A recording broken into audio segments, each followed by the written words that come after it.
Sharon Levy. I have been coming to Dr. Popkins' office, I would say now, for almost a year. And before I come in here, I had gone to somebody else, and I'll tell you why. I had been sick with bloating in the stomach, couldn't breathe after I'd eaten certain foods. Kind of like, I thought it was asthma, I thought it was bowel related. I really didn't know where to go with it. I really didn't know what was happening to my body. It's been going on for a long time. So I had heard about this NAET system from my daughter, and we looked on the computer and I found another practitioner, and I went there, and it helped in the beginning, and I was finding out that she really was failing me, and it was month after month. I was getting better, then I wasn't. And I remember one question she asked me, what would you like more than anything else in the world to eat? And I said, a simple sandwich. I couldn't even eat a simple sandwich. So in time, I got all the ingredients inside the sandwich, but I couldn't put bread around it. And the long and the short of it, neither could she. So with that, I left.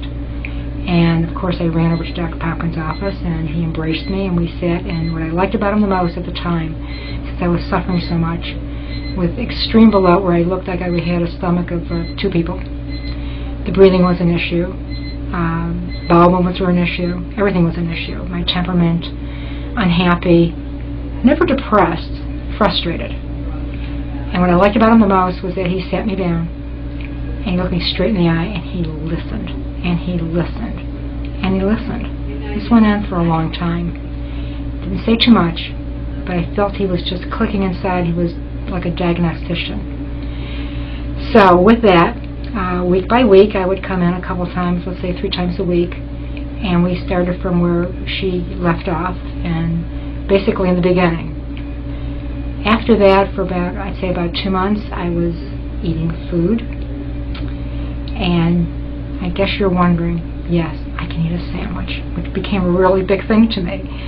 I eat all kinds of sandwiches now, which really make me happy. And then came the cookie crunch. I couldn't eat a black and white cookie. That took me 6 times to defeat, but by God, he got it. So what else can I say about this NAET? It's been helpful to me with normal life. I can go out with friends and family, and I can actually eat a meal with them. It looks like nothing to somebody else, but they have to sit there.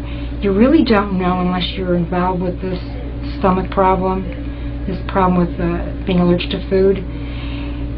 Eating is social, and when you can't eat, and you can't eat with people, and you have to eat around it, they ask you questions like, what's wrong, why aren't you having this, or try my food, it becomes a little embarrassing. But thank God for my friends and family, they really get it. They understand it, they embrace it. They tease me like, what can you eat now? And I tell them I can have shrimp now, and I can have this, I can have that. And it's become more of a closeness that I felt with people that I haven't had before. I know it sounds ridiculous, but it's true. So where do I go from here? I think we had issues where the food is better now, then it became a bigger problem of combinations, where I could eat one food, but I couldn't eat it with another, which was, I think, extreme, and I think it was a hardship. Let me explain that quickly. I could sit down and I could have chicken, and I had to wait, Dr. Popkins told me, 2 hours later if I wanted to eat the peas. And then I had to wait 2 hours later if I wanted a piece of bread with it.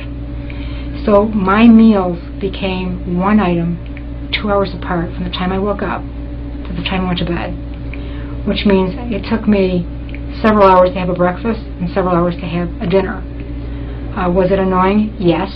Was it frustrating? Yes.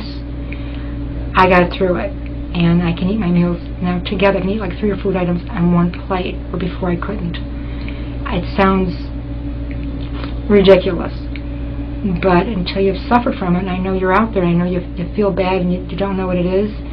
I have been to our regular medical community. I have been to many doctors at a big clinic, which I will leave nameless, and to several doctors, specialists, whatever. I had all the tests done before coming into NAET, and they told me after I had upper GI, lower GI, endoscopy, blood tests, etc., that the reason for this bloating and this hard to breathe and the bowel problems, besides irritable bowel syndrome, was that my age. because older women were having this problem. I left in the middle of a sentence. This was ridiculous. So here I am, a year later, happy, healthy, doing well, emotionally, physically. I'm happy. That's all I can say. And thank you, Dr. Popkin. And the office staff. Oh, the office staff. I've been to many, many offices over the years. I'm 67. I've been to several different kinds of doctors, and I've met many, many different kinds of staff that work for them. I walk in here, it's a smile, it's personable, it's happy, no stress. I mean, they really care, and they act like they care, and you can feel that they care. I like it because I'm a person here. I feel like when I walk in, I'm special, and that's why I come here. So I'm happy, you get happy. Feel good. That's it.